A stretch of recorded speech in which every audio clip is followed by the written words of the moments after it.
Hey guys, it's Alan here. I got this chain sitting behind me here. It's on my Oregon 410-120 chain grinder.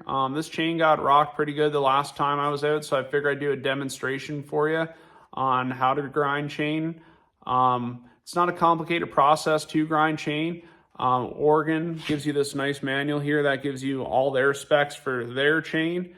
But it doesn't matter if you're running still or husky chain. You could use this as a baseline and then branch out from there for whatever works for you. I will bring you guys in here for a closer look on how I set it up. Okay, so first order of business is always make sure your chain is clean before you start grinding chain. And then what I like to do is I'll come over here and adjust my head angle, which it's set at 55 degrees right now. That's done by this adjuster knob here. Then I'll come down here and adjust my VISE angle. It's set at 30 degrees right now. That's done by this guy. And then your downward angle, it's talking about this plate here. And for your right side, you're gonna bring it all the way towards you. For your left side, you're gonna push it all the way from you. And then once you got that done, you're gonna wanna grab your adjuster here that pushes your chain in towards the cutting wheel or away, depends on what you need. And I like to bring the head down until it's just touching the tooth itself. Once it is touching the tooth, I'll lock this arm into place and double check it. Usually most of the time it's maybe a little bit off, so I'll release this arm and then fine tune it with this and then lock it back in, check it once more. Then it's usually good. Then I'll start grinding. So another thing I will add here is that this seat right here, this is what your tooth sits up against as you're grinding chain. You can adjust your side-to-side movement with this adjuster knob here. And then for your set screw for bringing your chain closer to the grinding wheel, if you need to fine tune it because one tooth's a little bit off more than the other, you do have this little bump stop here, so it limits your travel as you're needing to adjust, so you don't over grind. And then for your downward travel here of your head, you do have this bump stop right here that limits your travel so you don't come down and potentially damage your chain. So I hope that made sense for you. I'm going to go ahead and grind out this one side here now. I'll try and get a couple of up close shots as I'm grinding. And then when I go to flip to the other side, I will show you how I set up like I explained, and then get a couple of up close shots as well, and then show you the end result.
Okay guys, that's it for the chain grinding video. I hope you enjoyed and could take away something from this video. If I missed anything or if you got any questions, drop them below in the comments and I'll try and get back to you as best I can. Catch you on the next one.